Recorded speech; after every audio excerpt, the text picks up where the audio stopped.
primeiro jogo do Galão em 2021 e eu já tava com abstinência, né? Mas chegou a hora.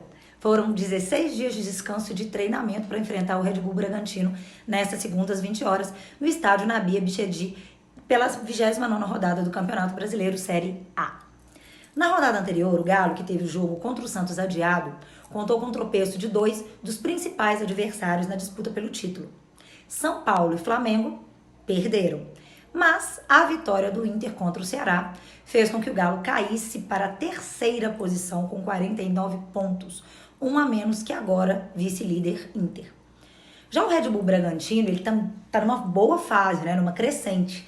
Ele saiu da zona de rebaixamento e agora ocupa a 13ª colocação. Pelo histórico do confronto, foram 11 jogos, 3 vitórias do Atlético, uma do Bragantino e 7 empates.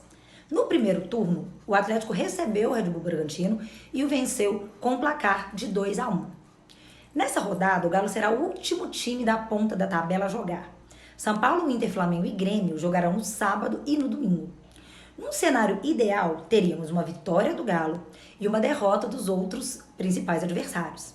Se isso ocorresse, Galo ficaria a 5 pontos de São Paulo, voltaria à vice-liderança e abriria 2 pontos do Flamengo e 3 do Grêmio. Situação que seria um pouco mais confortável, né?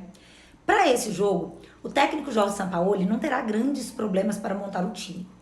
Ele só não poderá contar com o Matias Zaratio, que ainda está no departamento médico. Jair já foi liberado e treinou normalmente com a equipe. Mas pela gravidade da lesão, a gente acredita que ele não vai ser o titular, já que o Alan, que cumpriu suspensão automática depois da expulsão no jogo contra o São Paulo, também estará à disposição.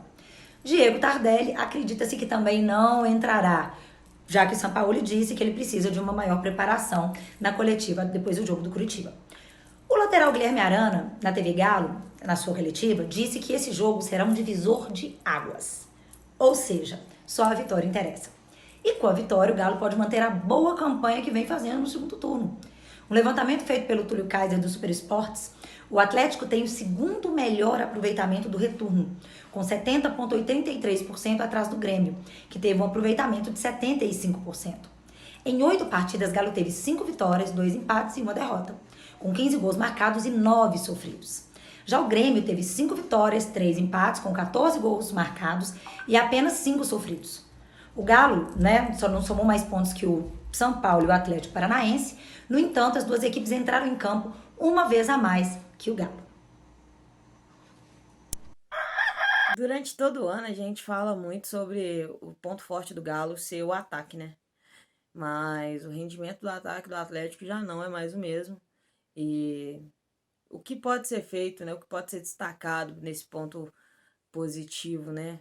Do Galo. Para mim, o maior ponto positivo do Galo para esse jogo se chama Guilherme Arana. Porque a gente deve pegar um time que vai marcar muito essa saída de bola, ou seja, vai colocar muita gente lá no ataque, lá atrás não vai ficar com superioridade numérica. E aí o Arana tende a ser o nosso elemento surpresa, entrando na área o tempo todo e fazendo essa dobradinha com o Keno. Então a dupla Arana e Keno, para mim, é o ponto forte, é o ponto alto do Atlético para esse jogo. E do ano do Galo, né? Se fosse destacar o ano do Galo, ponto positivo seria isso. O Arana é o lateral que participa ativamente como atacante. Então, não se esconde do jogo e vai para cima o tempo todo. E trazendo um pouco o meio de campo, quem vai triangular ali com eles é o Johan. E aí, para falar do Johan, eu vou trazer a análise para o meio de campo do Galo, né? O que pode ser feito? A gente está aí numa má fase do Natan desde que voltou de contusão. A gente está aí com o Zarate machucado e Jair voltando de contusão. O que eu imagino que vai ser feito, é o que eu já vou falar para vocês no Peruca daqui a pouquinho, é que vai ser Alanzinho, Alan Franco e Johan. O que tem de variações possíveis seria a entrada do Caleb na vaga ou do Natan na vaga do Alan Franco, porque a gente não sabe como está a situação física do Alan Franco. E o jogo contra o Bragantino vai exigir muito do Atlético fisicamente. Então pode ser que por isso não seja o Alan Franco. E é bom a gente salientar que o esquema do São Paulo ele exige muito do físico dos jogadores. E que por isso a gente vai chegando num certo momento onde o físico tá se desgastando muito. E o Galo vem de um longo período, né, sem jogos, 15 dias praticamente. E o Braga jogou quarta-feira, né, contra o São Paulo, ajudou o Galo. Então eles estão em ritmo de jogo e a gente está sem ritmo de jogo. Então, para isso, o que eu acho que vai ser importante, o papel do meio de campo do Galo? Reter a bola. Ficar com essa bola, controlar o jogo, controlar a posse de bola, para aí sim dominar o jogo. E isso passa totalmente pelo meio de campo. E desses 3 jogadores de meio de campo, quem está na melhor fase é o Johan. E apesar de não ser um primor técnico, né? É o cara que vem executando muito bem essa função. E o detalhe maior, né, do Galo nessa rodada é que na última rodada o Galo nem jogou. Nessa rodada o Galo joga depois de todo mundo. Então o Galo vai ficar meio que 2 rodadas assim para trás e podendo, né, ser ultrapassado, podendo que abrir distância. A rodada 28 foi perfeita pro Galo. E a vantagem para mim do Galo jogar depois de todo mundo é ele saber exatamente o que aquele jogo traz de situação para ele. Aí ele sabe o que vai acontecer se ele perder, se ele empatar ou se ele ganhar. Porque todo mundo já jogou. Porém, isso coloca uma pressão muito grande nos atletas. Então eu prefiro quando o Galo joga antes, abrindo a rodada, do que quando ele joga fechando a rodada. Porém, nessa rodada não tem o que ser feito, ele vai jogar depois. Então, que os jogadores do Atlético possam entrar em campos concentrados e sabendo o que precisam fazer para sair de lá com os 3 pontos.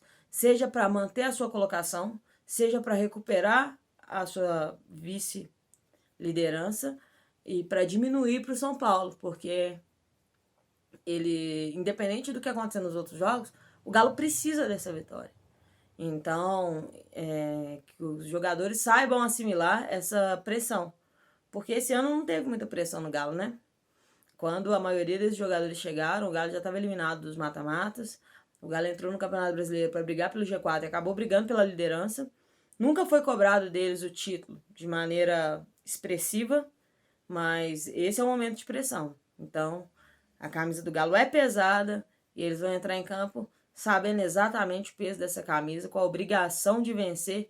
E vamos ver como é que os jogadores vão reagir a isso, né? Eu não gosto de jogar depois, mas os jogadores precisam saber lidar com isso também.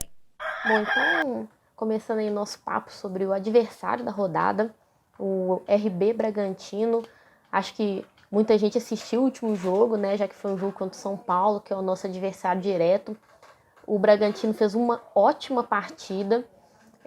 Teve uma grande vitória, né, por 4-2 em cima do líder isolado do campeonato, e teve uma postura que o Galo tem que se preocupar para poder não sofrer o mesmo tanto que o São Paulo sofreu, né? A gente sabe que o time do Diniz joga de maneira um pouco similar aí à maneira que o Sampaoli gosta de jogar, então é bem possível que o Barbieri, técnico do RB Bragantino, tente novamente fazer o que fez em campo no último jogo contra o São Paulo. O Bragantino é, no momento, o 13º colocado do campeonato, com 34 pontos. O Bragantino, que até algum tempo atrás estava na zona de rebaixamento. O técnico Barbieri chegou, arrumou a casa, em 4 meses conseguiu levar o time aí para a 13ª colocação com um pouco mais de tranquilidade. E acabou agora, né, de vencer com sobras o líder do campeonato. O jogo do Bragantino foi bem inteligente, o time fez muita pressão na saída de bola do São Paulo. O São Paulo ficou realmente atordoado, o time entrou, parece que um pouco mais desligado em campo, e nisso aí o Bragantino não deu chances, né? Um jogo que com 17 minutos já tinha 3 gols, 4 gols, então foi um jogo em que a entrada em campo definiu muito do jogo. Então o São Paulo já tem que ficar bastante esperto para que o Galo não entre desligado da forma que o São Paulo entrou, porque o Bragantino com certeza vai tentar se aproveitar disso aí.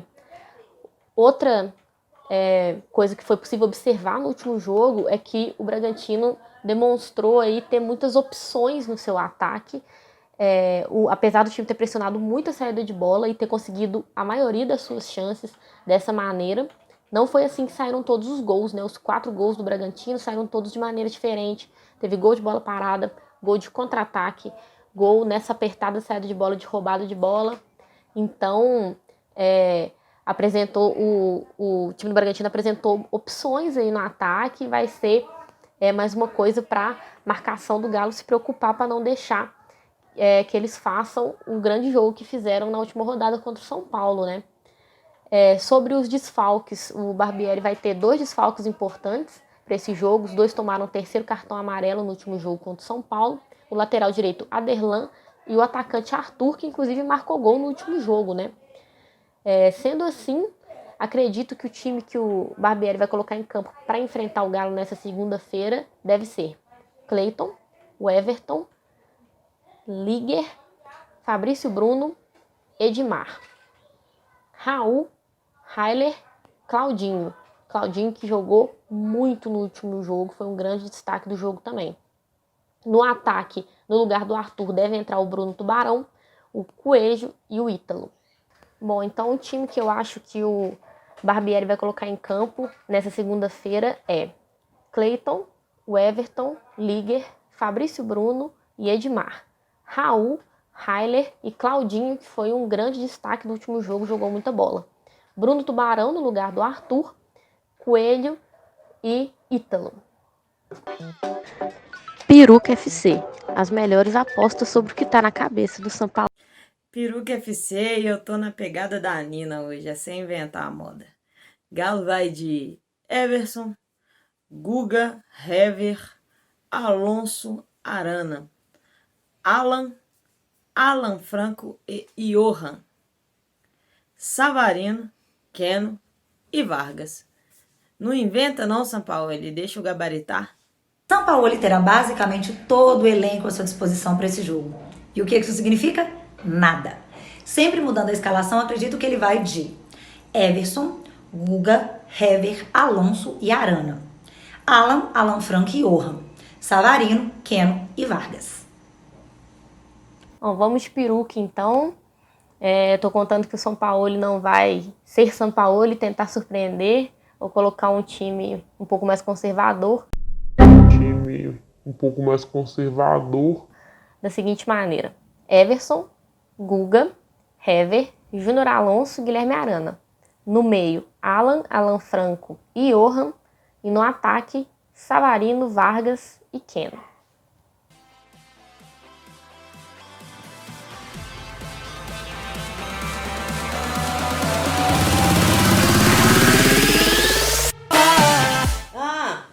Aproveitando, já assistiu esse vídeo até aqui, curte esse vídeo, compartilha com seu amigo atleticano, se inscreva no canal, ative o sininho das notificações que você vai sempre receber os nossos vídeos em primeira mão.